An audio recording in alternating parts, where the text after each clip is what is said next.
Bueno, empecemos. Buenas noches. Pues disculpen la demora, pero tenía que ajustar la lista para que después sea más rápido en las otras clases. Vamos a hablar sobre el contrato. Pero antes de mirar la norma, quisiera que con sus propias palabras algunos pues, me dijeran qué entienden por contrato.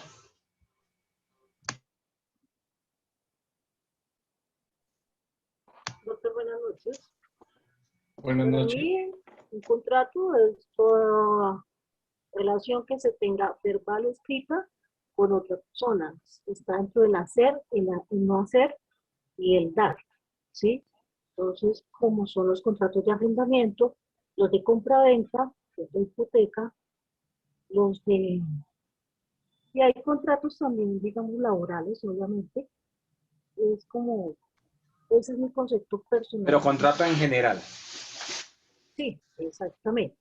Pero siempre la relación, no solamente sea escrito, también es verbal, ¿sí? En Ok. algunos obviamente funciona, digamos, como los de mandato, que eso sí que, los de compra-venta, que eso tiene que ser escritos, eso no pueden ser verbales. Ok. Álvaro Cuesta. Doctor, el contrato es un acuerdo de voluntades. Así de sencillo. Ok, Juan Camilo.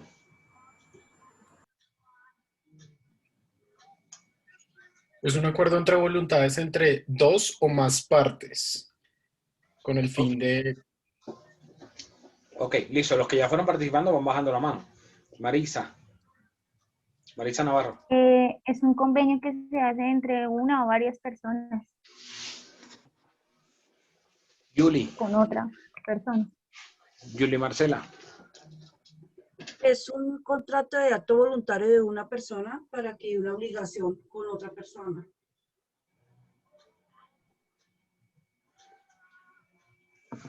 Ok, Carolina Ruge. Sí, pues ya es un contrato entre dos personas que se puede hacer físico o jurídico. Jennifer Alexandra. Un contrato puede ser oral, puede ser escrito, es entre dos o más personas donde adquieren una obligación de manera. Ok, Edgar.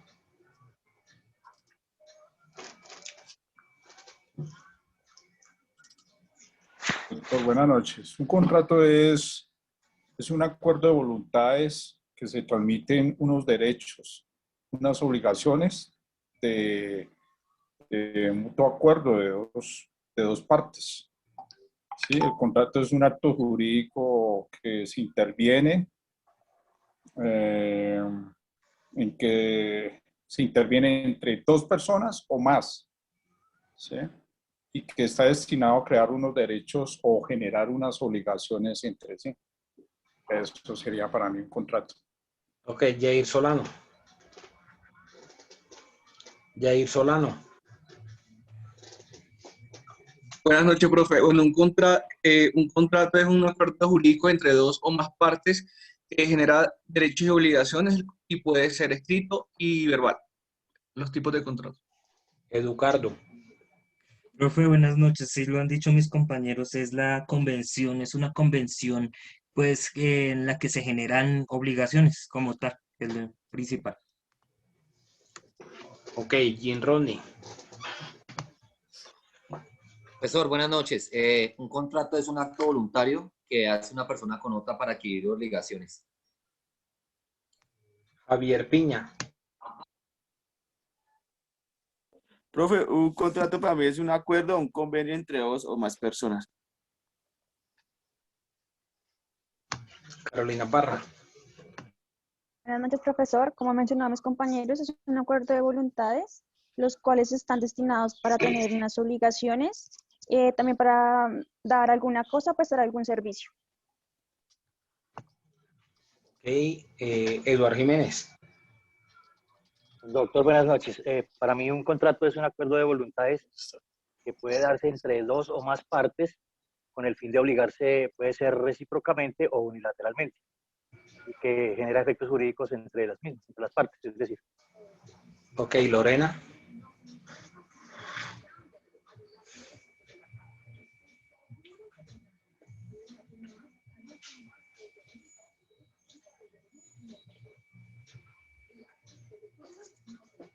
Lorena. Lorena Charri.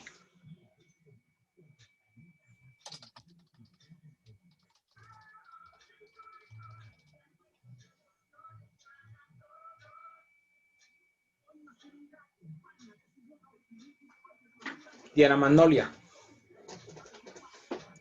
Buenas noches, profesor. Un contrato es un acuerdo de voluntades donde los individuos se comprometen voluntariamente y adquieren obligaciones. Es así que también se configura dentro de un tipo de negocio jurídico. Ok. Mateo. Buenas noches, profe. Contrato es un acuerdo que se establece entre las partes donde se establece una mutua reciprocidad de derechos y obligaciones con respecto a un fin común. Esa es mi definición. Ok. César, Samuel. Doctor, para mí el contrato es un tipo de acto jurídico en el que intervienen dos o más personas y está destinado a crear derechos y obligaciones. Puede ser verbal o escrito. Ok.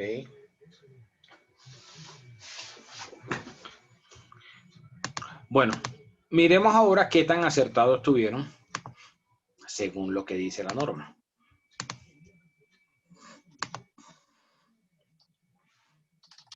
Ya les aparece. ¿Aparece en la pantalla? Artículo 1495, definición de contrato o convención. Contrato o convención es un acto por el cual una parte se obliga para con otra a dar, hacer o no hacer alguna cosa. Cada parte puede ser de una o de muchas personas. Artículo 1496, contrato unilateral. Ya está ahí. Otra vez el 1495. Definición de contrato o convención. Contrato o convención es un acto por el cual una parte se obliga para con otra a dar, hacer o no hacer alguna cosa. Cada parte puede ser de una o de muchas personas. Ok. Bueno, ahora vamos a mirar. Eso es lo que dice el Código Civil. Ahora vamos a mirar el Código de Comercio.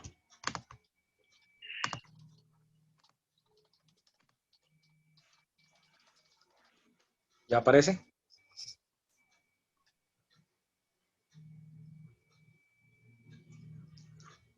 Ya, sí, señor. Sí. Si quiere. Sí, señor. ¿Quién me ayuda leyendo el 864? Definición. El contrato es un acuerdo de dos o más partes para constituir, regular o extinguir entre ellas una relación jurídica patrimonial y salvo estipulación en contrario se entenderá celebrado en el lugar de residencia del proponente y en el momento en que éste reciba la aceptación de la propuesta. Dirá que el oferente ha recibido la aceptación cuando el destinatario pruebe la remisión de ella dentro de los términos fijados por los acuerdos 850 y 851. Otra vez, la primera parte. El contrato es un acuerdo de dos o más partes para constituir, regular o extinguir entre ellas una relación jurídica patrimonial y salvo estipulación en contrario, se entenderá celebrado en el lugar de residencia del proponente y en el momento en que éste reciba la aceptación de la propuesta. Ok, ya está ahí. Entonces, si se dan cuenta, pues ambas normas tienen diferentes definiciones. ¿Quién me podría, así a primera vista, decir cuáles serían entonces esas principales diferencias en la definición que da el Código Civil del Código de Comercio? ¿Uno es patrimonial, profesor? ¿Solo eso? También habla de extinguir algún tipo de obligación, ¿no? Que se puede adquirir o extinguir una obligación. Eso fue lo que yo pude entender más o menos. Ok. ¿Quién más? En el civil, el contratante general adquiere para sí mismo los bienes y servicios. Y en el de comercio, el comerciante adquiere los bienes y servicios para distribuirlos entre terceros. Qué pena, este es más como para un tema empresarial, cuando uno hace, digamos, una empresa y está con los socios, sí. Y el otro es más familiar o más, no empresarial, sino más, ¿cómo se puede decir? No, si el otro es empresarial, el otro es más como privado, Sí, por decirlo sí. así. Natural, César. Gracias. Sí, natural a las carachas. Ese, gracias. Profe, ¿Qué más? el tema es la diferencia entre la cosa. En el Código Civil se trabaja el tema de la concepción romana sobre la cosa, mientras que cuando se habla en el Código de Comercio sobre patrimonio, puedes hablarse como cosa, pero también los ingleses hablan de patrimonio no solamente la cosa, sino también derechos subjetivos. Ellos trabajan los dos, entonces habría que ver cuando se habla de cosa a qué se refiere el Código Civil. Profe, podríamos también interpretar que en el Código Civil pues, nos habla de la obligación del dar y recibir, ¿cierto? Frente a lo que se establezca, mientras que el Código de Comercio es un acuerdo frente a un patrimonio, ¿cierto? Digamos que se lleva a cabo por las dos partes. También se puede indicar en este caso que el Código de Comercio se basa más que todo en un contrato relacionado a los ingresos, y en el Código Civil se maneja gran variedad de contratos que no necesariamente va especificado a los ingresos que se efectúe en el contrato. Ok, permítame un momento.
Bueno, como muchos lo dijeron, como ustedes lo dijeron, la definición, en principio, cuando comparamos ambas normas, la del Código Civil y la del Código de Comercio, vemos que la primera, la del Código Civil, está enfocada a tres aspectos muy fundamentales, que son tres acciones, una de dar, hacer, y otra de no hacer. Y en esa de dar está involucrado lo patrimonial, lo económico. Mientras que la definición del Código de Comercio pues está más enfocada a lo que tiene que ver en las relaciones patrimoniales, lo que tiene que ver con el aspecto netamente económico. Otra diferencia que se puede ver a simple vista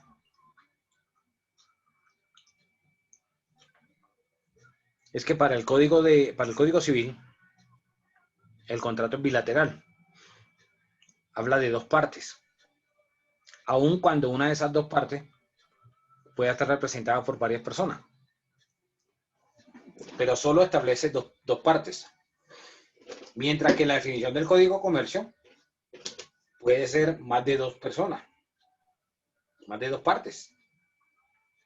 ¿Cuál es el ejemplo clásico? La constitución de una sociedad. La constitución de una sociedad es un contrato. Entonces, por ejemplo, un contrato, una sociedad que sean 5 socios,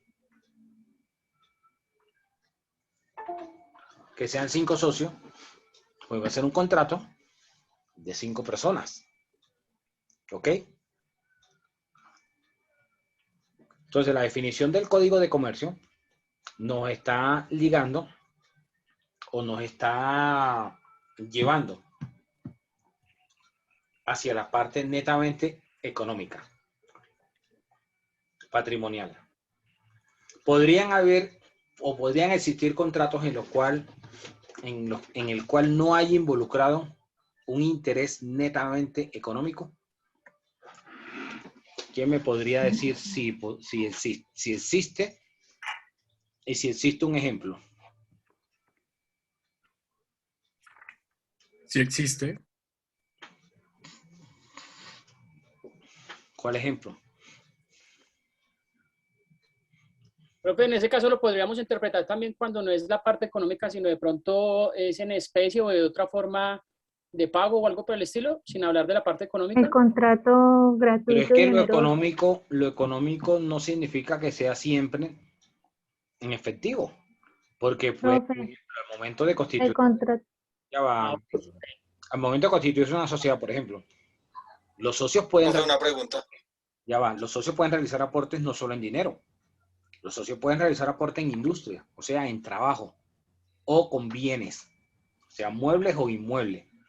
Por conocimiento. Sí, como el contrato gratuito y oneroso, ¿no, profe? Entonces, ese aporte, ya sea en industria o el trabajo, o el aporte en un bien, sea mueble o inmueble, se le va a dar una apreciación económica, un valor. Entonces, cuando hablamos de económico, no significa necesariamente que sea sinónimo de que sea efectivo, que sea cash. ¿Sí? Que Puede ser un contrato. Intercambio de bienes y servicios. O doctor, puede ser un contrato de Intercambio de bienes y matrimonio. servicios, ¿no? Un contrato de matrimonio. Exacto, en el contrato de Es un matrimonio. intercambio de bienes y servicios. No, el contrato de matrimonio es el ejemplo clásico, perfecto. Pero sería para el Código Civil. Doctor, disculpe. Fue Cristian, ¿no? El que dijo el ejemplo. Sí, señor. Carolina, más 0,2 para Cristian, que estaba en la juega. Exactamente, Cristian. El ¿Cristian contrato- Suárez? Cristian Mauricio, ¿qué? ¿Es tu apellido, Cristian? Cristian Mauricio Suárez. ¿Te asustó? Efectivamente, el contrato de matrimonio es un contrato donde no existe un interés económico. Viéndolo desde el punto de vista legal, de la norma. Ahora, que en la realidad sea diferente es otra cosa. Pero viéndolo desde el aspecto de la norma, de la ley, ahí no hay una finalidad económica. Porque ¿para qué se casan las personas? Profe, pero eso Es una familia. solamente El artículo 113 del Código Civil. Profe, pero no lo eso encuentra. solamente ocurre en los países donde, ¿Cuál artículo? donde 113 exista del Código Civil. el matrimonio como contrato, porque no todos los países aceptan que el matrimonio sea un contrato. El matrimonio es un contrato, claro que sí. Omisiones En, por las en leyes. Colombia, pero en otros países no. En el mundo occidental y en el mundo árabe es un contrato. Profe, ¿lo puedo leer? Artículo 113. El matrimonio es un contrato solemne por el cual un hombre y una mujer se unen con el fin de vivir juntos, de procrear y de auxiliarse mutuamente. Exacto. Entonces, si se dan cuenta, no tiene marcado la condición económica, la parte material. Esa es la finalidad que dice la norma. Entonces, ese contrato, por ejemplo, no tiene un interés económico. ¿Sí se dan cuenta? Profe, otra pregunta. ¿Y el contrato de no hacer no podría aplicar aquí también? Es que de no hacer puede ser algo que tenga un interés económico. Profe, un contrato con una empresa sin ánimo de lucro. Contrato es contrato, independientemente de la calidad de las partes. Doctor, discúlpeme, un otro tipo de contrato que no lleva implícito la calidad de patrimonial es el contrato de mandato. Es que el contrato puede ser con remuneración o sin remuneración. No siempre va a ser sin remuneración. Sí, eso era lo que yo estaba diciendo. O sea, la economía establece que todo intercambio de bienes y servicios ya es economía. Es decir, no necesariamente va a haber dinero, sino un intercambio de bienes y servicios entre las partes. Es diferente porque el mandato es cuando tú le das poder para que otra persona realice una labor por ti. Es diferente. Más bien lo que Mateo quiere decir sería una permuta. Y la permuta no es común que ocurra. Cuando veamos la compraventa y diferenciemos la compraventa de la permuta no es un intercambio como tú piensas y como piensa la mayoría seguramente. Profe, y en este caso un contrato de comodato es un contrato que no tiene ningún beneficio económico para También, ninguna de las dos partes. también sí podría ser un contrato en el cual no haya un interés netamente económico. Un ejemplo de contrato de comodato. Tú tienes televisión por cable, Lorena. Sí, señor. ¿Con qué operador? Claro.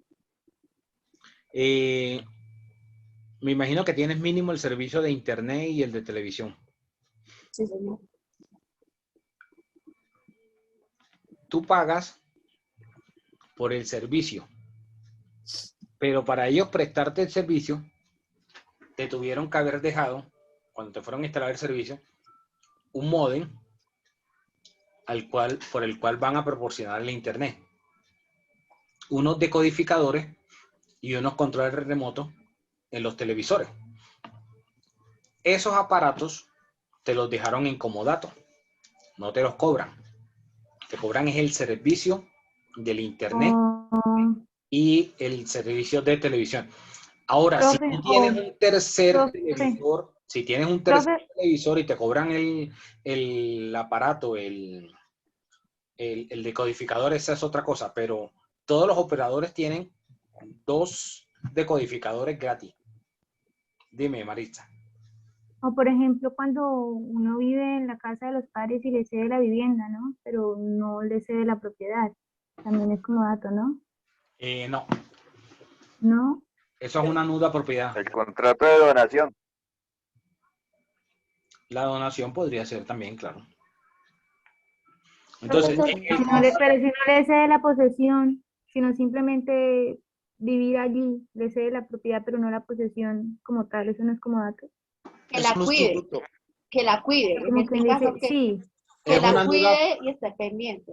Ese es usufruto, dependiendo. Es una finca. Es una nuda propiedad. La casa de la finca la cuidan los muchachos. Es una nuda propiedad porque la persona le cede la propiedad, hace la escritura, Para que vive allí, pero no se la cede. y se mantiene el usufructo. Se reserva el usufructo hasta que se muera. Hasta que se muera, puede conceder la Pero esa figura legalmente no es sana. Legalmente esa figura no es sana. Pero entonces, ¿qué figura es la que yo le dije? Es mejor constituir un fideicomiso. Profe. La que tú dices, la que Marisa dice, se llama esa, nuda propiedad, que hacen una venta y se reservan el usufructo. Entonces, en papeles le hicieron la escritura y aparece que la escritura se le hicieron a nombre del hijo. Normalmente lo hace el papá hacia el hijo, para evitar la sucesión. Pero resulta que la figura que dijo Rubén Darío es mejor, porque el fideicomiso civil es más difícil tumbarlo que esa venta ficticia, que esa nuda propiedad. Porque la nuda propiedad, si el hijo tiene 20 años y el hijo es un nini, si han escuchado los nini, ¿no? Los que ni trabajan ni estudian, ¿de dónde va a sacar para pagarle la plata de la casa al papá o a la mamá? Es una venta simulada. Entonces cualquier abogado presenta una demanda de simulación y le tumba esa venta.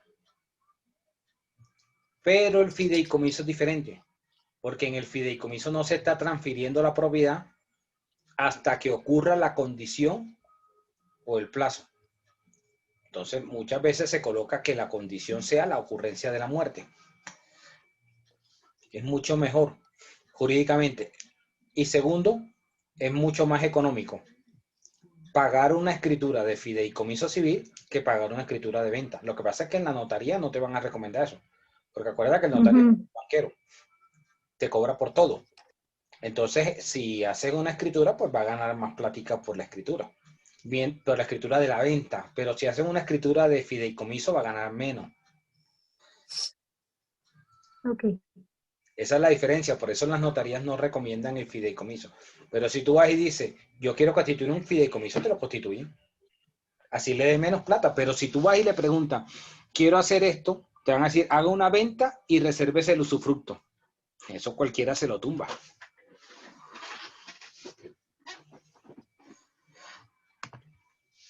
Bueno, sigamos. Entonces, en esas definiciones que vemos de contrato, como ustedes pueden observar, no basta solo con ese acuerdo de voluntades. Tanto en la norma del Código Civil como en la del Código de Comercio. No basta solo con el acuerdo de voluntades.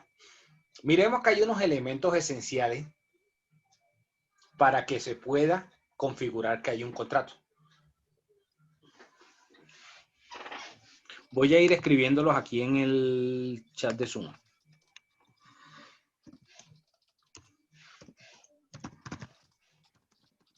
¿Del artículo 1501, profe?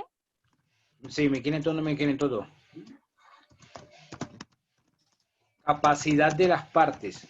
¿Cómo determinamos que las partes tienen capacidad?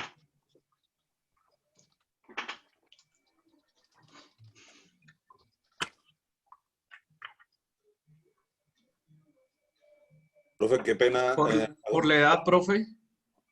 Yo iba a Sí, decir hablamos eso, de una pregunta tonta ahí, ¿cómo se mira también la parte mental, o sea, económica y como ¿Interdicto? ya ir por edad? ¿Cómo? Si habla Sí, de mi capacidad pregunta legal, La capacidad se va a determinar solo por la edad.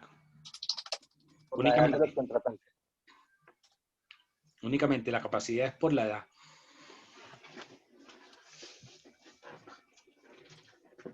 Entonces significa que una persona tiene Cuando ya capacidad. es persona, básicamente. No, pero es persona desde que nace. No, persona o ciudadano. Persona desde que nace.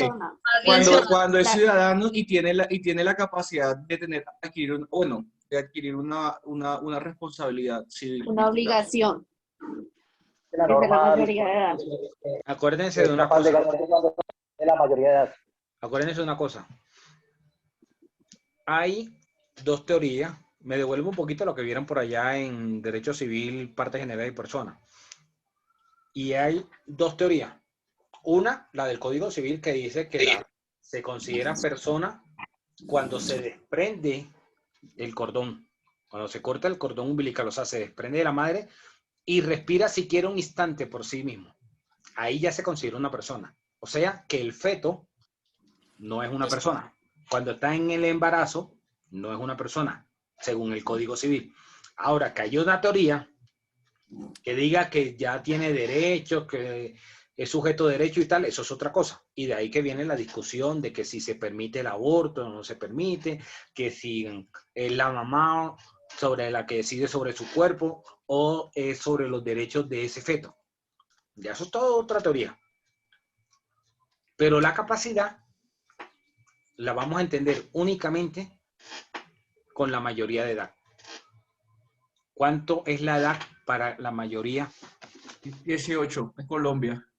Exacto, 18 años es la mayoría de edad acá en Colombia.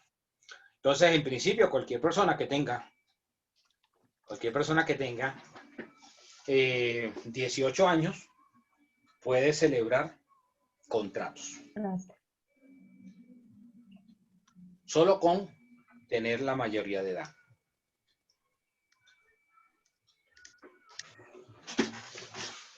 Pero resulta que el código o la norma, el Código Civil nos establece, nos trae, que hay unas personas que no tendrían capacidad aún siendo mayor de edad.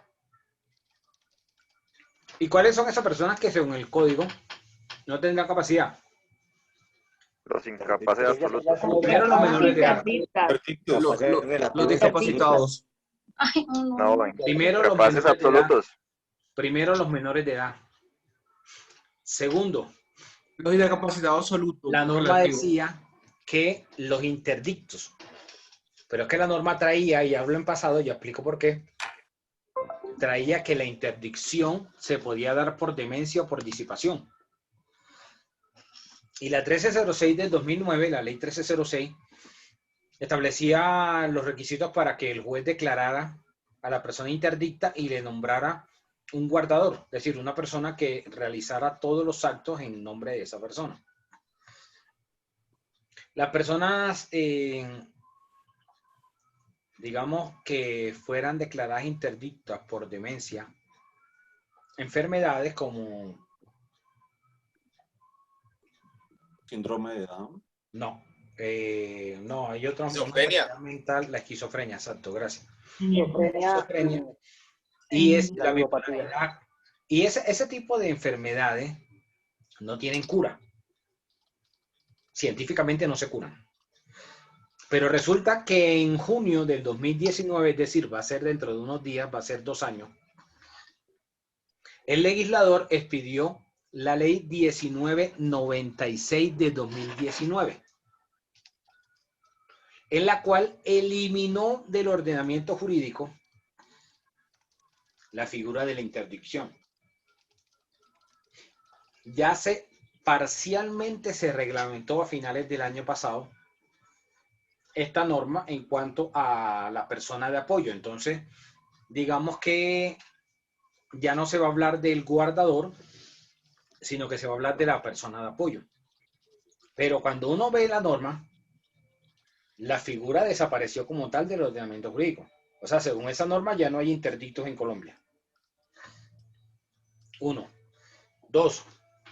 Cuando uno lee la norma, entiende que la persona toma la decisión directamente con, digamos, con la orientación de la persona de apoyo. Pero no es que la persona de apoyo le va a decir, oiga, usted tiene que decir aquí tal cosa. No, simplemente está para orientarlo y, digamos, como acompañarlo. Pero la decisión la toma y celebra el negocio jurídico directamente la persona. ¿Ok? Entonces, por eso tengo una se habla de que no existe la interdicción. A mi modo de ver, como abogado, eso es un despropósito. ¿Por qué es un despropósito? Porque hay personas No pueden tomar decisiones. que no va a ser fácil que puedan tomar sus decisiones por sí mismas. Pongo un ejemplo muy sencillo. Una persona que tenga síndrome de Down. Las personas que tienen síndrome de Down son muy enamoradizas. La chica tiene síndrome de Down y se enamora de otro, tenga síndrome de Down o no. ¿Qué va a pensar los padres de la chica que tiene síndrome? Va a querer que no salga embarazada. ¿Por qué? Porque son altas, muy altas las posibilidades de que traiga un hijo en la misma condición. Es muy probable. Y llegas a sufrir, porque esas personas no llegan a viejo, se mueren a temprana edad. Entonces, ¿ustedes creen que la mamá de esa muchacha con síndrome le va a poder decir al médico, oiga, líguele las trompas, o córtele las trompas para que no, o colóquele un dispositivo intrauterino para que no salga embarazada? Como cualquier método de planificación. ¿Lo va a poder hacer? No lo va a poder hacer, ¿cierto? Entonces, ¿dónde queda ahí la responsabilidad social? Entonces van a traer seguramente un hijo al mundo que va a venir en esa condición y va a llegar a sufrir. Entonces, cuando uno analiza ese tipo de cosas, se da cuenta que quizás el legislador lo vio desde un punto de vista que está en algunos acuerdos, en algunos tratados firmados por el Estado colombiano, donde se buscaba que se le diera un enfoque diferente a las personas en condición de discapacidad y que se dejaran de Tengo ver. una pregunta. como se venían viendo que necesitaban de la asistencia de otra persona para poder celebrar negocio jurídico, sino que tuvieran más bien una persona que los apoyara, que los orientara y que directamente pudieran hacerlo. Pero resulta que eso no aplica para todos los casos.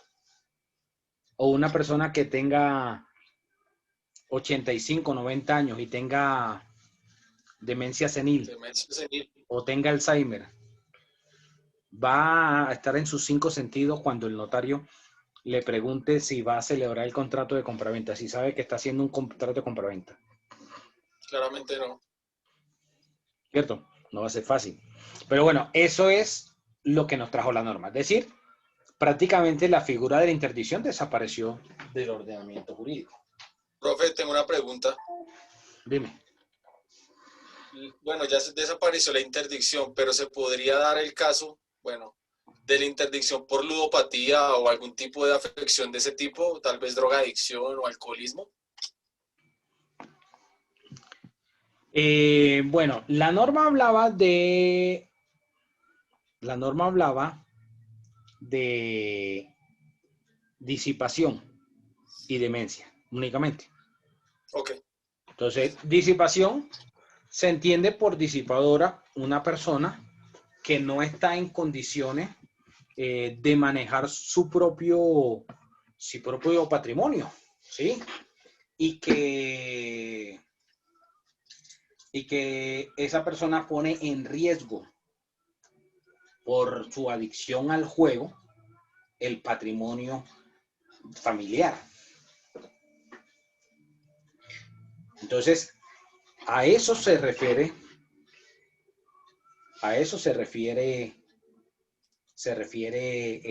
la disipación.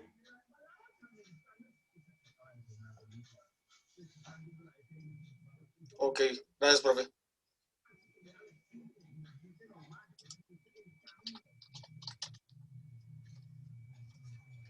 Ok. Pero resulta que la capacidad no es el único elemento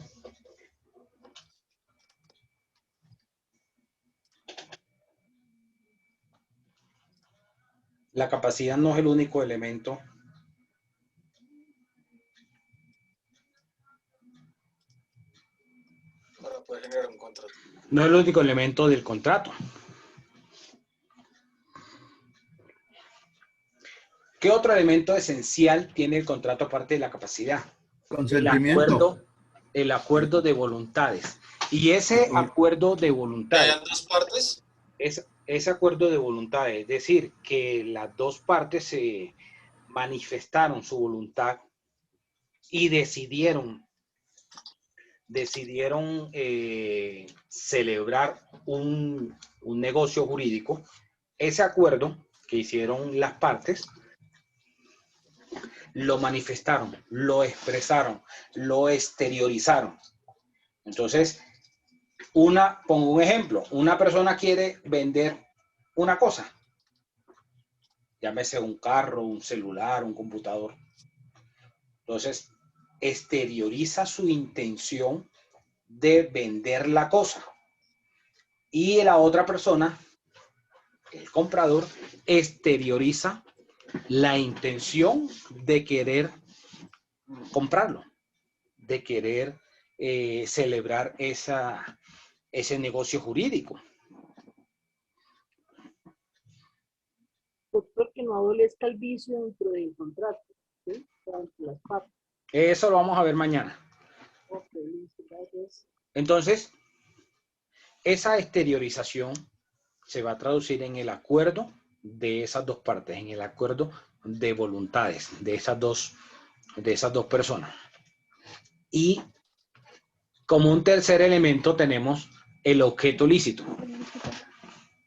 ¿Qué significa que el objeto sea lícito? Hablamos de que el objeto es lícito cuando no va en contra de la norma. Es decir, la finalidad de ese contrato no es violar la ley. De pronto ustedes habrán escuchado que hay un principio en derecho y es lo que no está prohibido está permitido. Y es cierto, porque es que la ley siempre llega a regular las situaciones, es posterior. Después, la norma no se anticipa. La creación de la norma siempre es un proceso posterior a la situación que se da en la sociedad. De pronto, para que se acuerden, cuando en la época de DMG, cuando proliferaron la pirámide, no era ningún delito que una empresa recibiera de forma masiva dinero del público, sin tener una autorización por una autoridad o tener una licencia por una autoridad. Pero en base a esa conducta de que esa captación masiva de recursos del público terminó volviéndose una estafa, entonces ya esa conducta se tipificó como un delito. Pero antes primero nace el hecho y después el derecho. Exactamente. Entonces, esa finalidad del contrato, cualquiera que sea el contrato, no puede ser violar la ley. La finalidad del contrato no puede ir en contra de la ley. Un cuarto elemento esencial es la causa lícita. Y la causa lícita yo la defino como ese vehículo, es decir, como la forma en la cual se va a lograr la finalidad.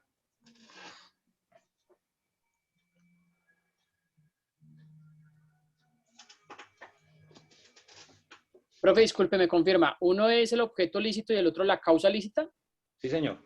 Ok, gracias. Es decir, la forma como se va a desarrollar o como se va a lograr la finalidad tampoco puede ir en contra de la ley. Me imagino que ustedes conocen los pagadiarios.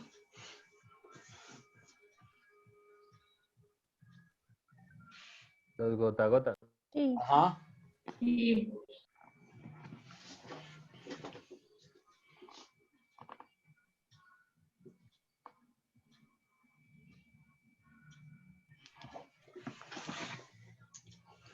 Los gotagotas, el hecho de que presten plata, ¿eso sería una actividad que vaya en contra de la ley? En principio no. No. Por los altos intereses, ¿sí? Yo no, señor. O sea, si nosotros, Yo mira, lo- las partes tendrían capacidad para celebrar el contrato. Y no obliga a la gente a Tendrían que... un acuerdo de voluntades, ¿cierto? En que el uno presta y el otro paga. El objeto, que es prestar la plata, no va en contra de la ley. Pero los intereses y la forma como estipulan el causa. pago con esos intereses que superan la usura, ya lo hace que vaya en contra de la ley. Porque al final siempre hay usura y la usura no está mal. Lo que está mal, lo que es el delito, es que se superen las tasas de usura. Que se supere la tasa de usura. ¿O acaso la actividad está mal? La actividad que hacen los bancos no está mal. De prestar para cobrar un interés, viven del interés. Y entre más tiempo se demore la persona para pagar, por eso es que cuando tienen la tarjeta de crédito y entonces lo llaman y le dicen que le van a bajar la tasa de interés, que le van a ofrecer una tasa de no sé cuánto, lo que están haciendo es alargando la situación. ¿Para qué? Para que termine la persona pagando más intereses, porque al final de eso es que vive la entidad financiera, de los intereses. Entonces, lo que está reprochable, lo que está mal en esa situación, es que esa tasa de usura supere los niveles permitidos. Pero además de estos 4 elementos que me trae el código, yo le agrego un quinto elemento esencial, y es la buena fe.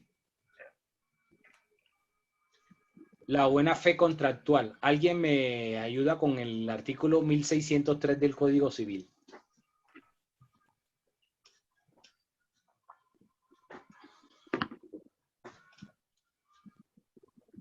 Profe, los contratos deben ejecutarse de buena fe y por consiguiente obligan no solo a lo que en ellos se expresa, sino a todas las cosas que emanan precisamente de la naturaleza de la obligación o que por ley pertenecen a ella. ¿Otra vez? Profe, buena fe en la ejecución de los contratos. Los contratos deben ejecutarse de buena fe. Listo, y por hasta ahí. consiguiente... Hasta ahí. Los contratos deben ejecutarse de buena fe. O sea, si se dan cuenta, aquí en la norma no está diciendo, o el legislador no está diciendo, es si consideran o si lo prefieren, no, que es un imperativo. La buena fe, ¿quién me podría definir con sus propias palabras qué entiende por eso de la buena fe? Sería como confiar a ciegas, profe, más o menos así, en la otra persona. ¿Cómo qué? La capacidad de obrar de buena manera. Creer en la Respecto palabra del a la otro. moral y la ética. La intención que tengo de realizar algo de forma honesta, de acuerdo a lo que conozco y las capacidades, lo que establecemos. Digamos que ahí va como la parte de honestidad, es esa voluntad, esa intención de no hacerle el mal a nadie, incluyendo la norma y demás. La buena fe va ligada a las costumbres, va ligada a la cultura. Dentro de un contexto, es decir, en un sitio puede considerarse que sea una sana costumbre realizar cierto tipo de prácticas y en otra sociedad, en otra cultura, esa misma situación no se considera como una buena práctica, ¿sí?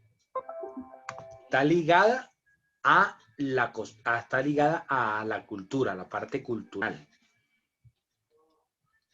Voy a poner un ejemplo, de pronto para que sea de mayor comprensión. Ustedes han escuchado que la cultura wayuu tiene que darse una dote cuando la persona va, el tipo va y se compromete, es decir, hace el compromiso de que se va a casar con la chica que es wayuu. ¿Sí han escuchado eso? Sí, señor. Sí, profe, también es arhuacos. Y entonces, dentro de ese contexto hay que dar una dote. Y la dote, bueno, normalmente antes de esta escasez que tienen la daban en no sé cuántas cabezas de chivo. Pero la dote, pues me imagino que podrá cambiar según las circunstancias. Pero esa dote es una representación económica, es decir, como pagar por casarse con esa chica.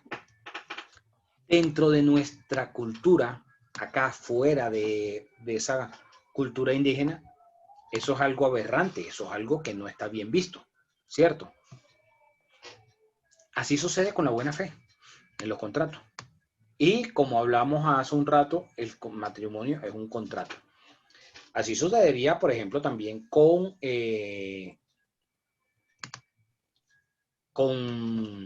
algunas culturas como la India, en la India, países orientales, donde pueden ofrecer, entregar en matrimonio a una niña, no una adolescente, una niña preadolescente, lo que para nosotros en nuestro contexto aquí occidental es una aberración, algo que no estaría bien visto. Entonces, esta parte de la buena fe del contrato está ligada a esas sanas costumbres de esa cultura, de ese sitio. ¿Sí me hago entender? Sí, profe. Señor.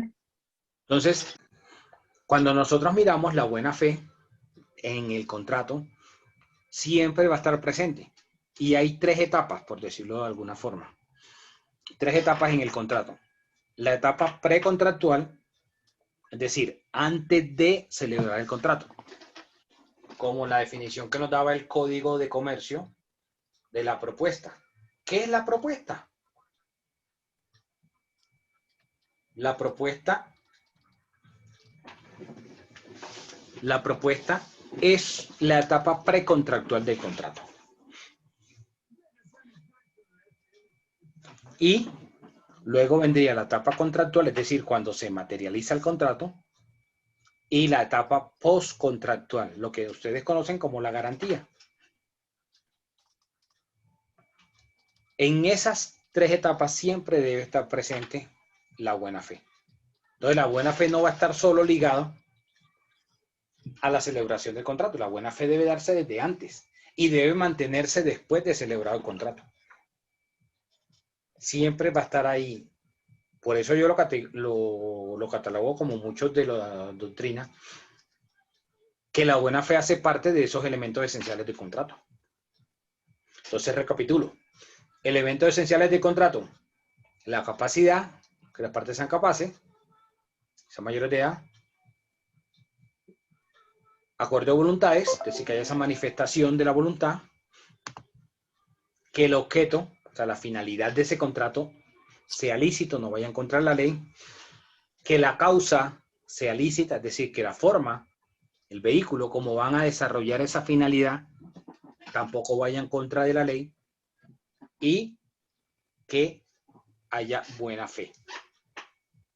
O sea, que ese contrato esté enmarcado o esté ajustado dentro de las sanas costumbres de ese lugar donde se está celebrando el contrato. ¿Preguntas hasta acá?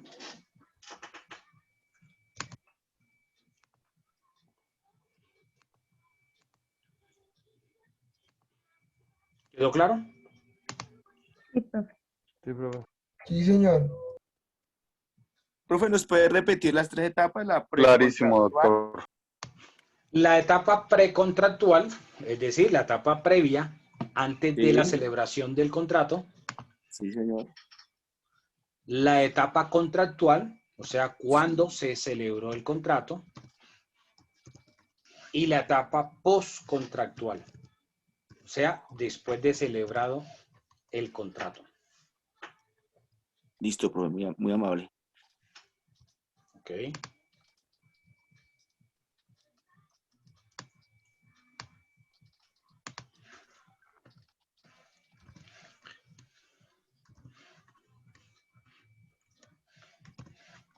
Bueno, mañana vamos a continuar hablando del contrato como tal.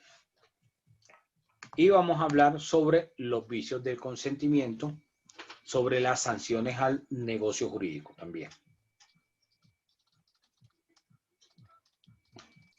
Ok, nos vemos entonces mañana. Feliz noche. Doctor, sanciones ¿al qué, perdón? Al negocio jurídico. Gracias. Ok. Doctor, muchas gracias. Que pase buena Muchas noche. gracias. Feliz noche. Gracias, profe. Feliz noche. Feliz noche. Gracias, doctor.